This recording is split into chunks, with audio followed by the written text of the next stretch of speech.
Hey there, and welcome back to another episode of the Alter Your Health podcast, your source, as always, of information and inspiration to promote the holistic transformation of your health and the health of our planet. I'm your host, Dr. Benjamin Alter. I'm your co-host, Dr. Susanna Alter.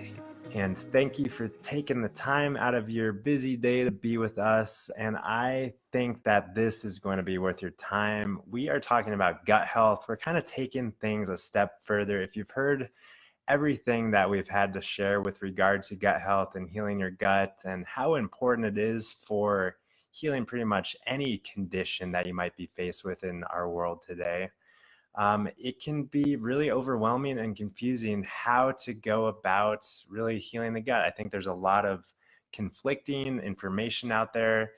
And I think, based on the people that we've worked with, at least, people tend to be overwhelmed and confused. So it's really our intention to clarify, simplify, and ultimately point people down a path where they can, have confidence and clarity in terms of what they're doing, why they're doing it, and most importantly, receive the benefits that whatever lifestyle, practice, diet, nutrient, supplement, whatever it may be, we want to feel the benefit. We want to feel that it's working for us. So for those who are new to us, we have 2 episodes that we've recorded in the past on gut health. The first one, we were talking about probiotics, prebiotics, antibiotics, kind of talking about all the different biotics. We're talking about SIBO, kind of shedding some light, a new perspective on approaching SIBO. And today we were inspired to talk more about gut health because we recently learned of some new research on probiotics that we think will be very interesting for you all to hear about. Yeah, so, before we dive into that research and understanding what that information is, I think it's important to realize, a lot of us, I know myself, us, we're faced with all of these supplements and products out there, like probiotics of various sorts, and they're really being sold as a fix to gut health issues. And not only gut health issues, a lot of people with autoimmune sorts of illness are often prescribed probiotics. And a lot of practitioners are recommending that just anyone and everyone be taking probiotic as part of their daily regimen. And I personally believe that I've taken, maybe a few probiotic capsules at some point in my life, just when they were handed out as samples or something. But I don't have any personal experience with a long-term probiotic protocol. I do. Do you? You do? But I think that one thing that I learned years ago is that the benefits that people might receive from taking probiotics are actually not due to the fact that the probiotic is actually going down the gut tube and populating the gut. The benefits that people receive have more to do with the general immune response that the body mounts in kind of attack of this external foreign organisms that's being introduced into our system. So it's almost like this isn't really a great example because it's different, but it's almost like a vaccine where we give a vaccine and then the body mounts an immune activation and that strength to combat, foreign invaders. And the probiotic is kind of, allowing the body to mount some sort of immune response. So that's one thing that probiotics do, but there are plenty of other ways to mount an immune response and to keep the immune system active rather than taking isolated bacterial strains in a capsule. Mm-hmm. So do you want to dive into the research that you were referring to? Sure. Well, so I'll start by talking about how it's becoming more and more common knowledge that a healthy gut is really a gut that has a vast array, diversity of bacteria, the beneficial bacteria, the strains that are not associated with any kind of infection or pathology. And when we consider taking an isolated strain of bacteria, I mean, most over-the-counter probiotics have, you know, 4, maybe 5 or 6 different strains of bacteria. That's nowhere near the amount, the number of different bacteria that a healthy human should be having in their gut. Well, so these products have, you know, 1, 2, 3, 4, 5, 6, maybe 10 or 12 different strains of bacteria, but it will say, you know, 500 billion, you know, bacteria in this capsule. And obviously it's not really the quantity, the number of bacteria that matters. It's the quality or the diversity that matters. Yeah, and so it's really, really becoming more clear that the diversity is really what matters. And that's why we see, you know, in previous studies that we've talked about before, people that eat a diet that's filled with lots of diversity within plants that they're eating, lots of microbiome in the person that also has so much diversity within the bacteria. And so this new research that's coming out that has come out, actually shows that we can do damage by taking these isolated strains of probiotics, because essentially we're just like overwhelming the gut with 1 or 2 or 3 or 4 or 5 different bacteria, and those crowd out the other beneficial bacteria. And so many times we hear in our field, naturopathic medicine, that, you know, oh, everyone should be taking a probiotic. That's something that everyone should be doing daily. Or if you finish a course of antibiotics, it's something that you really need to do right away. You need to take probiotics right after antibiotics to really make sure that you're repopulating your gut with beneficial bacteria. But we're actually seeing that that's kind of the worst time to take a probiotic, actually, because you have wiped out a lot of the bacteria, a lot of the beneficial bacteria in the gut by taking the antibiotic. But then you're basically starting the gut off with this imbalance. Even if it's a good bacteria that you're taking in the form of a probiotic, it's still going to be way out of balance than what would happen if you allowed the gut to just repopulate naturally with eating a healthy diet.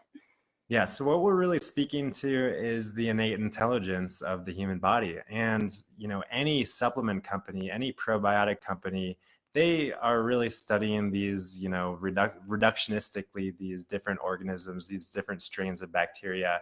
Obviously, they're finding the ones that are associated with greatest health. They're associated with greatest, you know, gut health and healing, the greatest immune response, and all these sorts of things. But when it comes down to it, these probiotic companies, these gut, because while we're all very much similar in our, you know, human expression in our life at this time, you know, we're all living in a human body, each and every one of us has a very unique and special and array of diversity when it comes to our microbiome. And my microbiome, even though I am just as healthy as Susanna, my microbiome is going to be completely different than Susanna's or anyone else.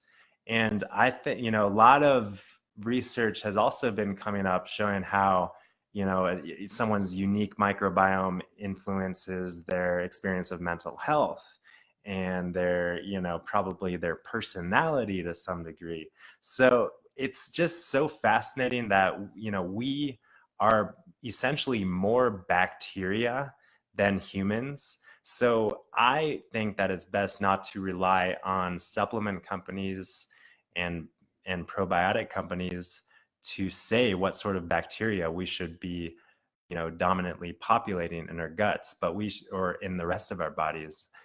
But we should allow nature, you know, natural balance to take place. And really what it comes down to is having a healthy relationship with our natural world. So I think a lot of people are living indoors, working indoors. They see outside as some dirty, scary place where they can't go and interface with on a regular basis. But one of the best and most important things when it comes to developing and maintaining a healthy microbiome in our gut, in our respiratory tract, on our skin. Every part of our body has its own microbiome. We talk about it with regard to the gut a lot, but it's important to know that these microbes are ubiquitous in all parts of the body. Harmonious relationship with our natural world is one of the most important things that we can do when it comes to developing and maintaining that healthy microbiome that's unique to you. It's not some class of microbes that are sold in a capsule or fermented in sauerkraut or anything like that. Mhm. These microbes are unique to you and unique to your natural world in which you live. Mm-hmm. Yeah, so the question comes up, okay, how do I promote greater diversity within my gut? And I think a lot of people respond to that with the answer of prebiotics. Probiotics are important, but so are prebiotics. And we say that all the time. And we do, yeah. So basically, prebiotics is another fancy term for fiber. And it's funny how, we look at the supplement industry and we see how there are encapsulated prebiotics as well. That's becoming the next probiotics. And those are usually one kind of fiber. It's usually like powdered inulin, which is one of the fibers found in Jerusalem artichoke. And yeah, that's a great fiber, but what about all of the other sources of fiber in our food?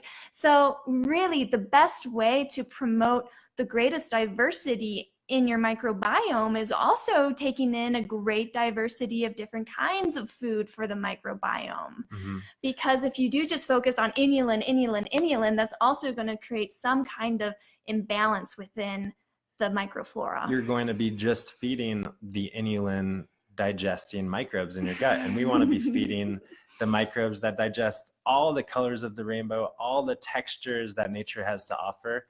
And if you think about our ancestors walking around in the jungle or in the woods or wherever they were, our Paleolithic ancestors who were gathering all of these grasses and seeds, they were constantly introducing various microbes or various forms of fiber into their environment, while also, introducing the microbes directly into their system.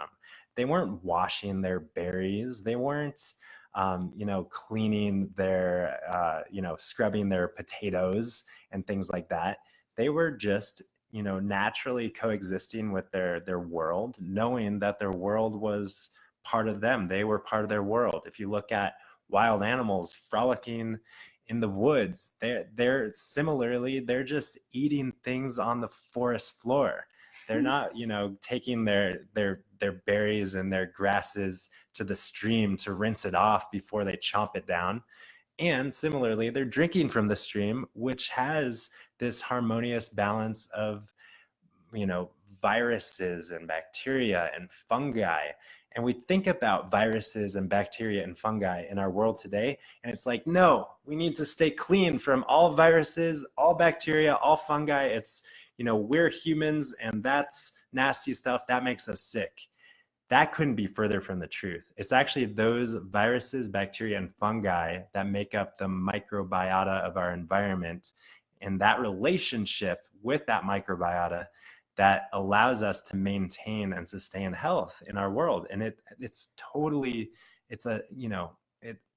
scientifically proven, and there is interesting research that's coming into the scene. Mm-hmm.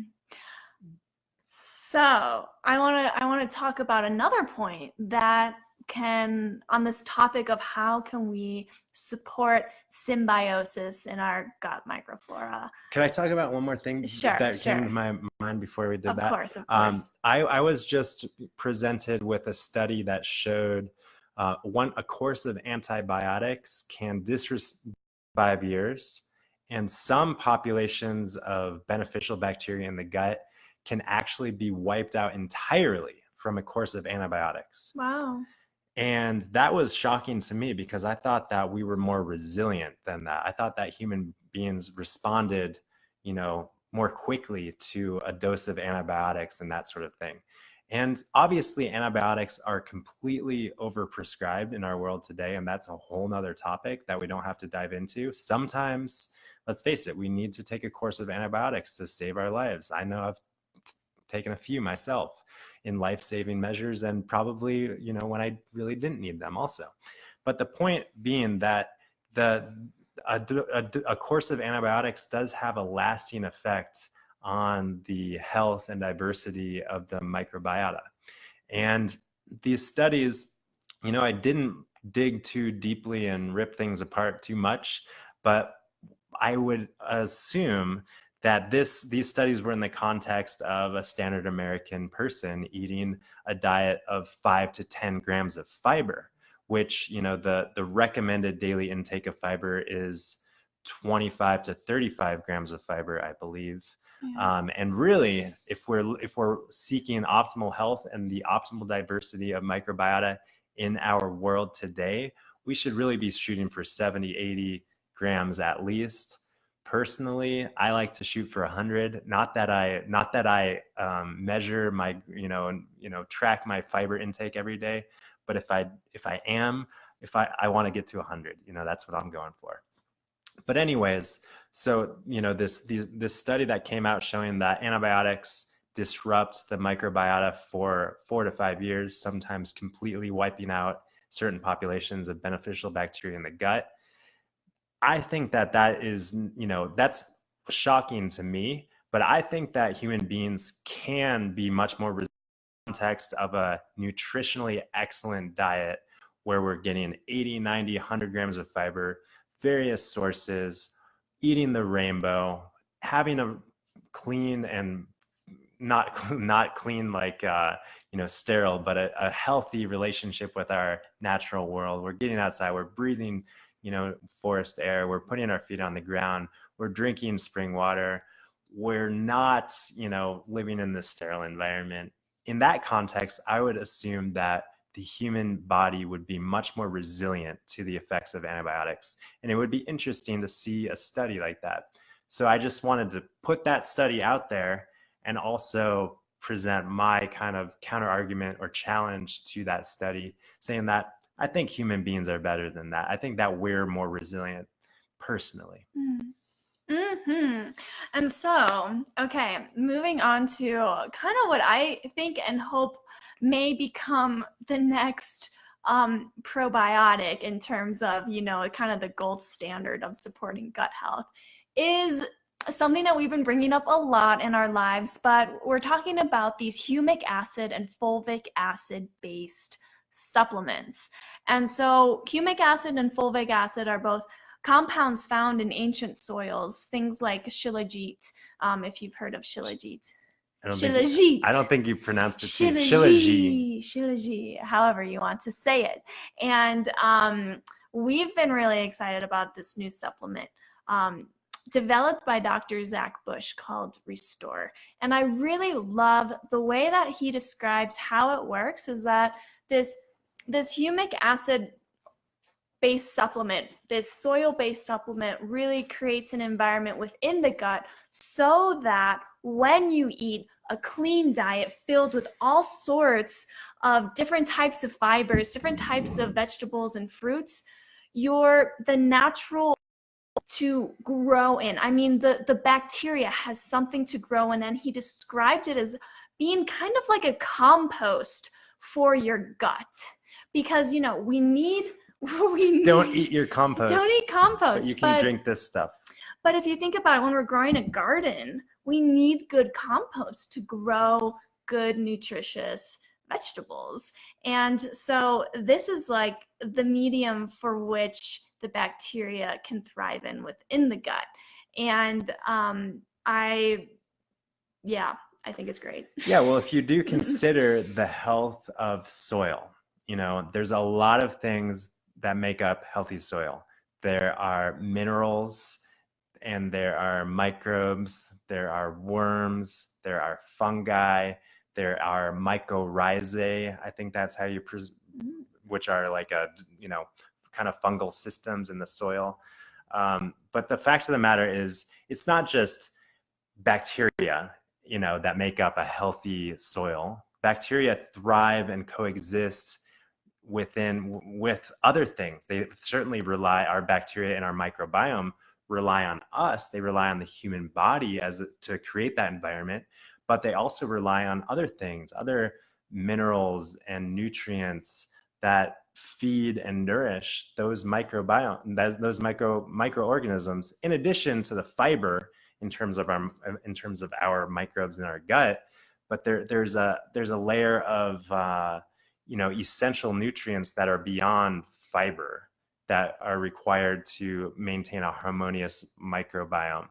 And that's where Restore comes in, and things like Shilajit, because we talk a lot, we recorded that podcast episode about minerals and, are you minerally deficient? Chances are yes, in our world today, because of our farming system. So something like this can't see. Restore is a great way to really just provide that level of, elemental nutrition in which our microbiome can thrive. Mm-hmm. Because, we're talking about symbiosis, really.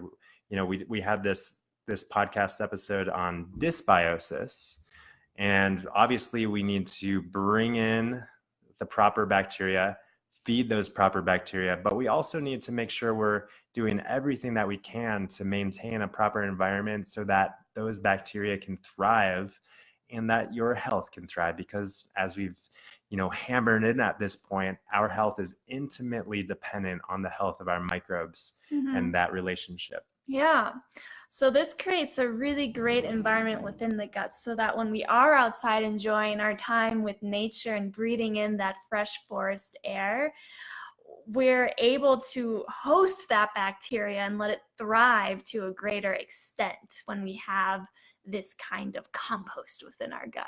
Yeah. So if for anyone who's a first time listener, new listener to us, we really, really, really do not like supplements.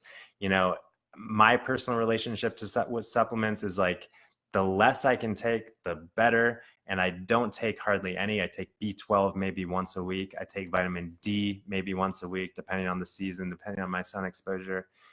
And this is really the only thing that makes its way into my body besides food. And once again, holding up the Restore. And we do have a relationship with Restore, and we don't offer a discount on it, but we do have a way that you can sign up through our website, www.alterhealth.com/favorite products. You can give it a try. I am really inspired by this product, by the company. An article in which he was saying that his business mission, the mission of Restore, is to actually go out of business. I mean, how many businesses do you know in the world where their mission is to go out of business? To be unneeded. Yeah. And what that means is that he has a greater mission, a deeper mission of providing education around regenerative agriculture, to create a soil system in which micronutrients are abundant. Our foods are grown from a nutrient dense soil. Therefore, we're getting all of these humic and fulvic acid, trace minerals that are completely depleted from our food supply today. So he's really looking at the root cause of what's going on when we're talking about human health. And he's aiming to, cure that really at the systemic level when it comes to our farming system and our food production system. But until then, he has offered the world a great little, product that provides that kind of compost. That's really the best way that I've heard it put, and how it really feels good if you consider, putting some compost in your soil before you plant your seeds. This is the compost that goes into your gut while you also feed your healthy microbes with a diverse plant-based diet. Yeah, and I really like that kind of distinction you made. Like, as naturopathic doctors, we are all about finding the root cause of disease. And when we're looking at this kind of epidemic of GI issues gluten insensitivity, celiac disease that's just been blowing up in the last 20, 30 years.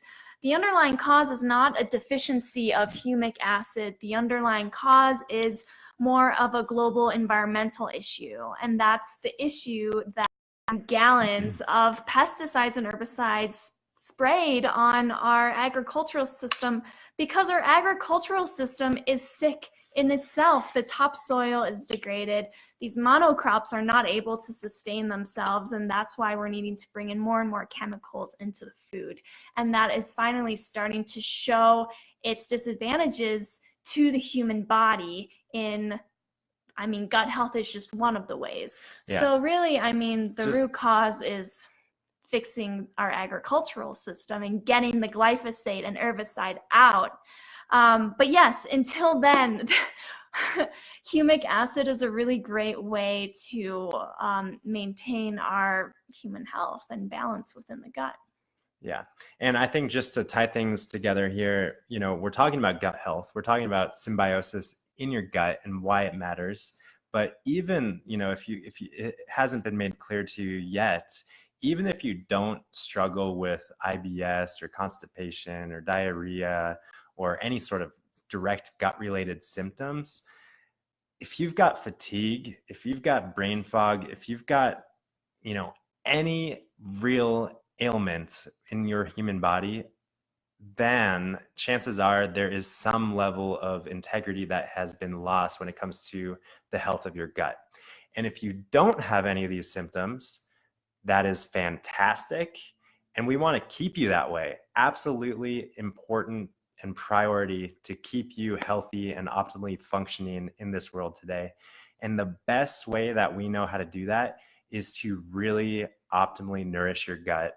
Once again, a diverse plant-based diet fed on a, you know, compost, nutrient-rich soil in your gut with the help of a product like Restore or, you know, multi-mineral supplements like Shilajit and these kind of things. Yeah. So I think we're good. Cool. So we did it.